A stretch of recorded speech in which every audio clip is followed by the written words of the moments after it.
Jika kita melihat Terminal 3 Bandara Internasional Dubai hari-hari ini di tahun 2026, suasananya menyajikan kisah yang sama sekali berbeda. Papan elektronik yang dulu dipenuhi jadwal padat, kini hanya menampilkan daftar panjang pengumuman pembatalan penerbangan. Keheningan mencekam di bandara yang dulu menyambut lebih dari 80 juta penumpang setiap tahunnya ini menjadi sinyal awal dari pertanyaan yang enggan dihadapi siapapun. Jalanan sunyi, turis berhamburan pergi, mungkinkah ini akhir pariwisata Dubai? Mari kita selidiki di balik kemegahan luar untuk melihat kenyataan pahit yang kini mulai perlahan terkuak. Sistem pertahanan udara yang selama ini dipromosikan bagai kubah anti peluru, kini tampaknya harus menghadapi hantaman keras yang melampaui batas kemampuannya. Laporan investigasi menunjukkan bahwa hingga Maret 2026, sistem rudal Patriot dan THAAD yang dipuja sebagai puncak rekayasa militer, kini didera tekanan yang belum pernah terjadi sebelumnya. Digempur lebih dari 330 rudal balistik serta sekitar 1.700 drone, sistem pertahanan ini dipaksa bekerja tanpa henti selama 24 jam penuh seminggu. Publik pun mulai bertanya, mungkinkah ada mesin secanggih apapun yang bisa bertahan sempurna selamanya? Tampaknya gelombang serangan masif telah membuat perisai baja ini mengalami beban berlebih. Seperti yang kita pahami, dalam dunia logika angka dan logam, saat beban berlebih melanda, ilusi tentang keamanan mutlak perlahan-lahan mulai runtuh dan retak. Ada satu fakta ironis yang sepertinya sengaja tidak pernah diceritakan para agen properti di Palm Jumeirah kepada klien mereka. Menghalau serangan di langit bukan berarti ancaman bahaya itu sirna tanpa bekas. Hukum gravitasi Newton tetap berlaku mutlak di kawasan Timur Tengah ini. Bahkan ketika kita sedang berada di dalam geria tawang seharga jutaan dolar, apa yang diklaim sebagai keberhasilan sistem pertahanan udara justru seringkali berubah menjadi hujan serpihan logam membara yang menghujani kawasan padat penduduk. Malam 28 Februari tampaknya menjadi momen tak terlupakan bagi para tamu di Fairmont The Palm. Alih-alih menikmati embusan angin laut yang tenang, mereka justru menyaksikan hotel ikonik ini terbakar hebat akibat hantaman serpihan yang berjatuhan. Bahkan Burj Al Arab yang melabeli dirinya sebagai satu-satunya hotel bintang 7 di dunia, tak luput dari kejatuhan pecahan baja panas, meruntuhkan citra benteng kokoh yang mendadak rapuh seketika. Di jalan raya utama seperti Al Sufu, saksi mata melihat mobil-mobil mewah, termasuk model tangguh dari Cadillac atau Chevrolet, hancur tak bergerak tertimbun puing-puing dari langit. Sangat sulit untuk tetap bersikap tenang saat kita sendiri tidak pernah tahu di mana proyektil maut berikutnya dari langit akan mendarat. Ketika kita sedang menggenggam segelas koktail namun harus melihat rudal melintas tepat di depan jendela hotel, definisi liburan mewah rasanya harus ditulis ulang. Bandara Internasional Dubai, urat nadi utama dari seluruh sistem megah ini, terpaksa harus berulang kali menghentikan operasionalnya sepanjang bulan Maret lalu. Maskapai raksasa seperti Lufthansa dan KLM akhirnya memilih keselamatan penumpang mereka ketimbang memaksakan rute penerbangan yang kini dinilai terlalu berisiko. Apa konsekuensinya? Eksodus modal dan manusia terjadi secara senyap namun masif. Pembatalan pesanan tiket melonjak 2 kali lipat, membuat para pelancong cerdas beralih mencari alternatif lain. Daripada mempertaruhkan nyawa di oasis yang berada di pusaran konflik geopolitik ini, mereka kini beralih ke destinasi yang lebih aman di Eropa Selatan atau pantai tenang di Asia Tenggara. Dubai memang selalu diglorifikasi sebagai mahakarya teknik dan pemasaran.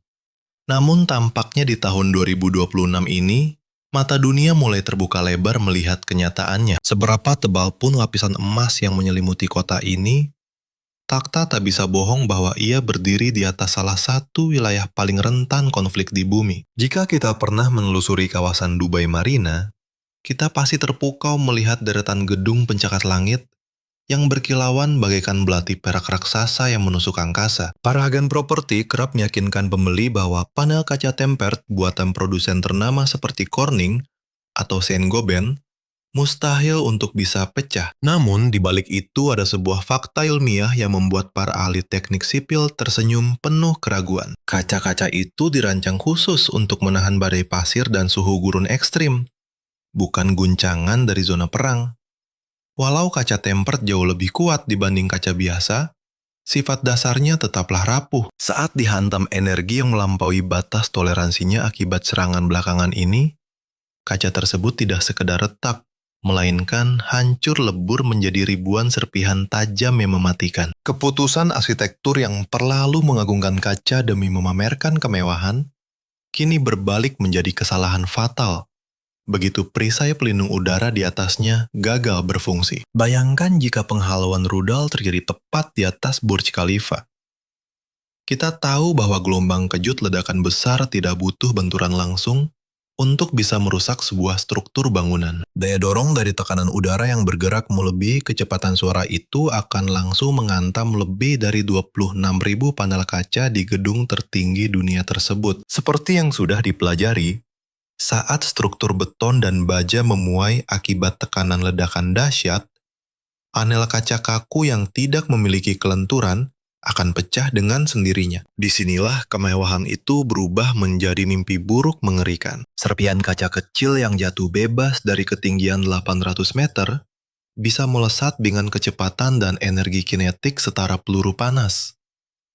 Hujan kaca seperti itu membuat upaya perlindungan di jalanan menjadi sia-sia. Apakah Anda sanggup berjalan di bawah guyuran peluru kristal tajam seperti itu? Kita mungkin terbiasa dengan kokohnya rumah bata konvensional di pinggiran kota Amerika, yang menyediakan dinding pembatas tebal yang melindungi keluarga kita dari ancaman dunia luar. Sebaliknya, pada villa layang di Dubai, satu-satunya pembatas antara diri Anda dan langit yang membara hanyalah selembar kaca tipis yang terbentang hingga ke lantai. Geria tawang yang dahulu menjadi simbol kebanggaan para miliarder, kini perlahan berubah menjadi kurungan kaca yang sangat berbahaya bagi mereka. Foto-foto kaca hancur di kantor Oreko, serta gedung pencakar langit kelolaan Marriott International dan Hilton, pada April lalu menjadi bukti nyata yang tak terbantahkan. Mungkin sensasi terbangun di kamar berlatar Teluk Persia, kini tak lagi senyaman dulu. Mengingat setiap suara bising di luar sana sekarang langsung memicu ketakutan bahwa benteng kaca tipis penyelamat mereka akan segera runtuh. Saat rasa aman yang paling mendasar itu lenyap, maka nilai kemewahan tersebut otomatis akan merosot drastis pula. Premi asuransi untuk gedung pencakar langit beresiko tinggi ini pun melonjak gila-gilaan, memaksa investor berpikir ulang. Karena pemandangan senilai jutaan dolar tidak ada artinya jika berada di dalam bangunan yang serapuh kertas. Bagaimana kesimpulan Anda? Mari bagikan pandangan kritis Anda di kolom komentar di bawah. Proyek The Ward sendiri dulunya digembar-gemborkan sebagai mahakarya berupa gugusan 300 pulau buatan yang menyerupai peta bumi utuh, tempat orang-orang terkaya dunia bisa membeli seluruh negara atau bahkan benua. Namun, jika Anda dan saya menelisik data real periode 2025 hingga 2026, citra glamor media terancam runtuh oleh realitas yang jauh lebih kelam. Laporan geologi terbaru mengungkap bahwa banyak pulau buatan di sana sedang tenggelam. Rata-rata 0,2 hingga 0,4 inci per tahun. Keputusan menimbun miliaran ton pasir ke dasar laut tanpa fondasi batuan alam yang kokoh tampaknya mulai membongkar cacat teknik yang bisa berakibat fatal. Kanal-kanal yang awalnya dijanjikan sebagai dermaga kapal pesiar mewah, kini justru tertimbun pasir yang hanyut dari fondasi pulau-pulau di sekitarnya. Bahkan pemecah gelombang bernilai miliaran dolar pun kini kewalahan menghadapi ombak ganas dan kenaikan permukaan laut yang melebihi prediksi pada 2026. Saat kota pesisir seperti Miami atau New Orleans mengucurkan miliaran dolar dari lembaga seperti FEMA untuk memperkuat tanggul, Dubai justru nekat membangun pulau-pulau yang tingginya hanya beberapa meter di atas permukaan laut. Langkah ini jelas terlihat seperti spekulasi keuangan berbahaya dibanding sebuah visi strategis. Biaya perawatan agar pasir tidak hanyut terus menguras anggaran raksasa, membuat tingkat pengembalian investasi atau ROI proyek ini menjadi tanda tanya besar. Memiliki pulau di sini ibarat merawat mobil antik Ford Model T tanpa suku cadang, lalu membiarkannya terjemur di pantai sepanjang tahun. Kendaraan itu mungkin tampak klasik, tapi biaya perawatannya akan menjadi mimpi buruk finansial. Bagi siapapun yang pernah melihat gelembung properti atau skema keuangan yang rapuh, proyek ini pasti memicu kecurigaan besar. Mungkinkah ini semacam skema Ponzi, beralaskan pasir, di mana janji surga duniawi hanya dipakai untuk menambal modal investor terdahulu? Mungkin warisan akhir dari proyek bernama The World ini bukanlah rumah mewah atau pesta elit. Sebaliknya, yang tersisa nanti mungkin hanyalah terumbu karang buatan paling mahal di dunia bagi ikan-ikan dan biota laut. Sungguh ironis ketika para miliarder memegang sertifikat kepemilikan atas petak Samudra Biru, sementara alam perlahan-lahan merebut kembali apa yang memang sudah menjadi haknya sejak awal. Tahukah Anda bahwa Dubai sama sekali tidak memiliki sungai? Mereka bahkan tidak punya danau air tawar. Dan cadangan air tanah di balik gurun gersang itu sudah lama habis. Sekitar 99% kebutuhan air bersih mereka, mulai dari kopi pagi Anda hingga penyiraman lapangan golf hijau di tengah gurun, disuplai oleh instalasi desalinasi raksasa seperti Jebel Ali. Guna memisahkan air tawar dari laut, mereka membutuhkan sistem penyaringan reverse osmosis atau RO yang sangat boros energi. Ini bagai mencoba menghidupi seluruh kota menggunakan teko air raksasa yang dipanaskan dengan minyak dan gas bumi. Kemewahan kasat mata ini mungkin hanya kedok tipis yang menutupi sistem industri super sensitif, di mana gangguan kecil saja bisa meruntuhkan seluruh mimpi indah ini. Dan seperti yang kita sadari bersama, infrastruktur energi dan air bersih selalu menjadi target serangan utama. Bayangkan jika beberapa pesawat tanpa awak menghantam gardu listrik penyokong kompleks Jebel Ali dengan presisi tinggi. Jawabannya sungguh membuat bulu kuduk berdiri. Cadangan air darurat Dubai hanya mampu menyokong populasi saat ini selama sekitar 48 hingga 72 jam. Sebuah kota bisa saja menimbun emas untuk bertahan puluhan tahun, tapi hanya mampu menyimpan kebutuhan hidup paling mendasar kurang dari 3 hari. Ancaman ini belum menghitung risiko kebocoran minyak di Selat Hormuz, yang sanggup merusak membran penyaring RO lebih cepat dari ledakan bom manapun. Bagi mereka yang beruntung tinggal dekat Danau Great Lakes di Michigan atau Wisconsin, bayangan kehabisan air bersih mungkin terdengar seperti fiksi ilmiah yang buruk. Namun di Dubai, alam tidak menyediakan rencana cadangan bagi manusia. Bayangkan skenario 48 jam setelah pemadaman listrik total. Pada jam ke-12, tekanan air di gedung pencakar langit hilang, mengubah geria tawang jutaan dolar menjadi kotak pengap. Memasuki jam ke-24, kepanikan mulai meluas saat air kemasan di supermarket mendadak jauh lebih berharga daripada perhiasan mewah di Tiffany & Company. Dan pada jam ke-48, kota metropolitan yang berkilau ini mungkin sudah benar-benar tidak layak huni lagi. Ada fakta krusial lain.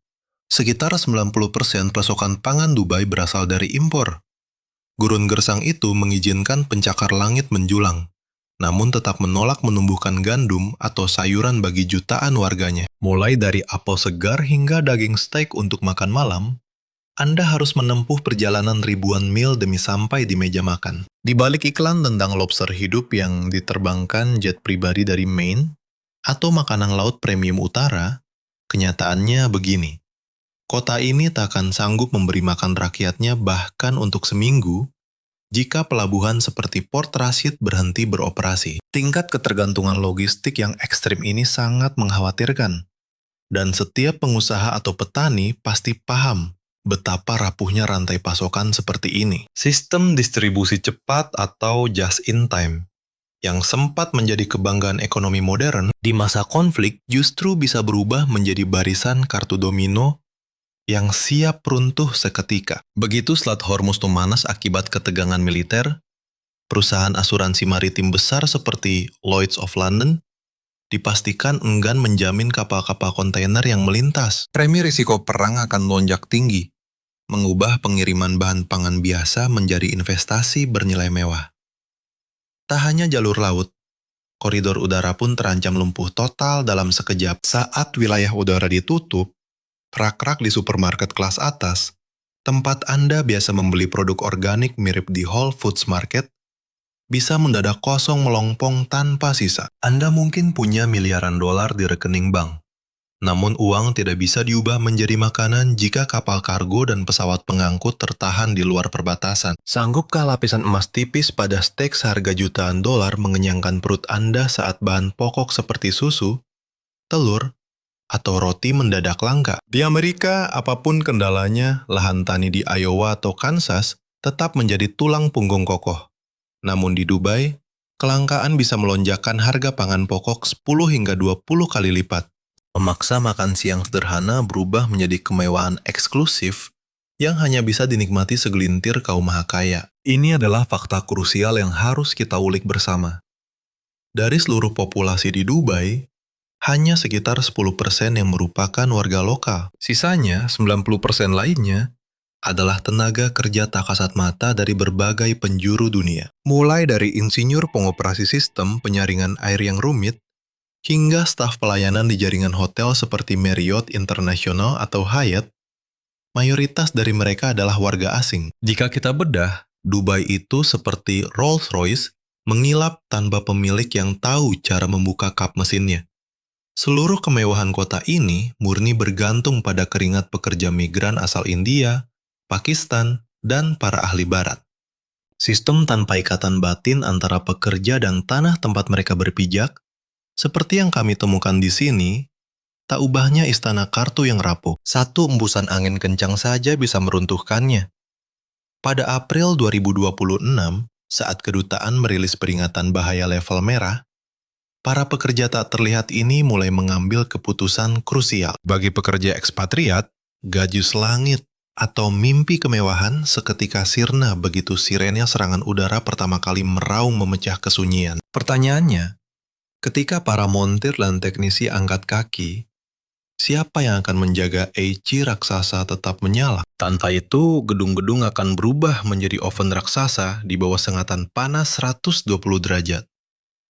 Siapa yang akan mengoperasikan generator darurat? Dan yang paling krusial, siapa yang akan mengurus ribuan ton sampah harian saat petugas kebersihan kota ikut lenyap bersama pesawat evakuasi? Para miliarder kini terjebak di penthouse jutaan dolar tanpa ada operator lift, kurir makanan, ataupun penjaga keamanan yang bersiaga. Kemegahan bintang 7 ikon dunia seperti Burj Al Arab atau Atlantis the Palm perlahan menyusut menjadi tumpukan beton mati. Bagi para pelaku bisnis, bahaya dari menyerahkan seluruh operasional vital kepada pihak luar kini terbukti lewat kenyataan yang sangat pahit. Sebuah kota yang berdiri atas landasan kontrak kerja jangka pendek, bukan patriotisme, pasti akan goyah seketika saat keamanan mulai terancam.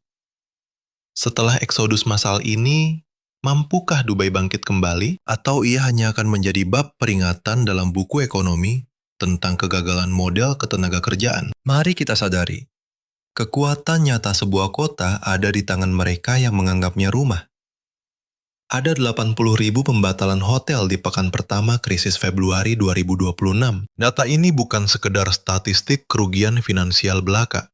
Ini adalah bentuk penolakan nyata dari para turis. Coba posisikan diri Anda sebagai pelancong kelas atas yang mencari kemewahan. Anda mungkin rela membayar ribuan dolar per malam di The St. Regis atau Ritz-Carlton, tapi tentu enggan membayar mahal hanya untuk bersembunyi di bawah ranjang saat sirene bahaya berbunyi. Sekali citra surga yang aman itu retak, diskon 70%, bahkan tawaran menggiurkan lainnya tak akan sanggup menarik orang yang lebih menghargai nyawa dibanding kemewahan semu. Banyak orang mulai sadar bahwa rumah kokoh di pinggiran kota Amerika jauh lebih berharga daripada apartemen mewah di tengah pusaran badai geopolitik. Ketika menara-menara di Dubai mulai sunyi, arus investasi dan pariwisata global tampaknya langsung bergeser mencari destinasi yang lebih aman. Negara seperti Thailand atau Vietnam kini menjadi opsi alternatif menarik, menawarkan keindahan serupa namun dengan tingkat jaminan keamanan geopolitik yang jauh lebih stabil. Atau sebagian investor kembali ke Eropa Selatan seperti Yunani atau Italia. Di sana, mereka tidak hanya menjual apartemen berdinding kaca. Mereka menawarkan akar budaya kuat dan ketahanan pangan mandiri. Sesuatu yang jauh lebih berkelanjutan daripada mimpi indah di atas pasir gurun. Kami juga melihat agenda konferensi internasional dan ajang olahraga besar kini mulai dialihkan ke kota aman seperti Singapura atau Tokyo. Begitu gelar pusat dunia itu mulai goyah, merebutnya kembali akan menjadi misi yang mustahil. Saat para investor retail melihat pendapatan sewa mereka lenyap karena kaburnya wisatawan, pilihan realistis mereka hanyalah memangkas kerugian secepat mungkin. Di dunia saat stabilitas menjadi komoditas termahal, aset real dan berkelanjutan adalah tempat berlabuh teraman bagi modal. Inilah fakta yang disembunyikan brosur wisata. Di kota gurun ini, pendingin udara bukanlah fasilitas penunjang kemewahan, melainkan alat penyambung nyawa. Bayangkan menara berlapis kaca utuh saat pembangkit listrik padam, atau sistem kendali pintar Honeywell lumpuh total karena tidak adanya suku cadang dari Amerika Serikat. Hanya butuh beberapa jam tanpa AC untuk mengubah gedung ini menjadi oven raksasa akibat efek rumah kaca terbalik. Suhu ruangan bisa menembus 140 hingga 158 derajat. Akibatnya, furnitur kulit Italia yang mahal, lantai kayu langka Amazon, hingga lukisan senilai jutaan dolar akan mulai memuai, melengkung, lalu retak. Apakah kemewahan yang dibangun selama puluhan tahun ini hanya butuh satu sore yang membara untuk runtuh menjadi abu? Hukum fisika selalu punya cara kejam tersendiri untuk menghukum keangkuhan manusia. Pemuaian panas yang tidak merata antara rangka baja, beton, dan kaca di bawah cuaca gurun ekstrim akan menimbulkan keretakan struktur yang senyap namun fatal. Saat karet segel dan silikon penahan udara mulai mengeras, lalu hancur akibat radiasi ultraviolet ekstrim, pertahanan fisik gedung-gedung megah ini dipastikan runtuh. Jangan abaikan juga pasir gurun. Karakter pasir di sini sangat tajam, sangat halus, dan mampu menyusup ke sela-sela terkecil sekalipun. Tanpa adanya tekanan udara aktif dari ventilasi, debu kasar akan merusak pusat data elektronik serta panel kontrol lift buatan Siemens. Pada akhirnya, gedung tercanggih di dunia ini berubah menjadi peti mati raksasa, di mana membuka kunci pintu elektronik pun menjadi mustahil dilakukan. Seperti yang kita duga, alam tak pernah diam.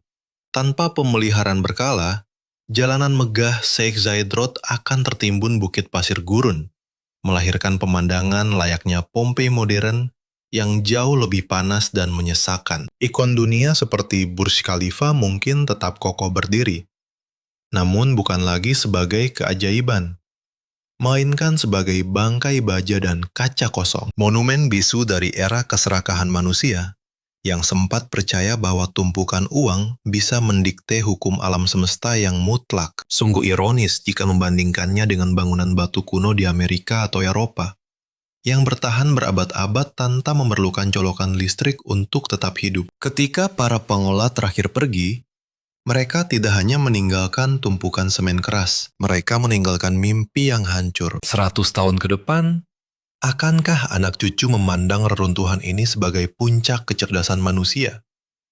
Atau justru sebuah pelajaran mahal tentang membangun surga di atas fondasi kosong? Dubai barangkali pernah menjadi fata morgana yang berkilau.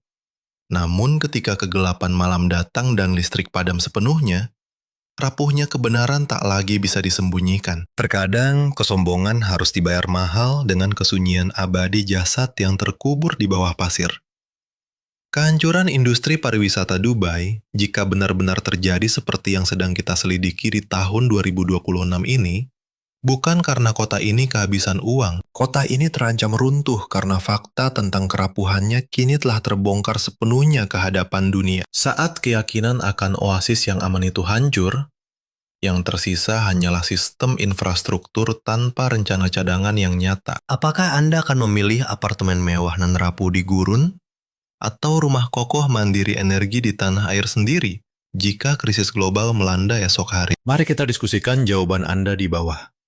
Investigasi ini tentu bukan ramalan dukun untuk menebak tanggal pasti kehancuran finansial global. Anggap saja ini tamparan realitas yang sangat dibutuhkan atas risiko geopolitik sistemik yang sengaja disembunyikan dalam brosur investasi mewah mereka. Saya sangat menghargai kesediaan Anda menyimak analisis mendalam ini hingga selesai. Jika investigasi ini mengubah cara pandang Anda terhadap kemewahan yang tampak tak tersentuh, atau menyingkap kerapuhan nyata di balik modal pertumbuhan gurun ini, maka misi saya selesai. Terima kasih telah menemani penyelidikan ini sampai akhir.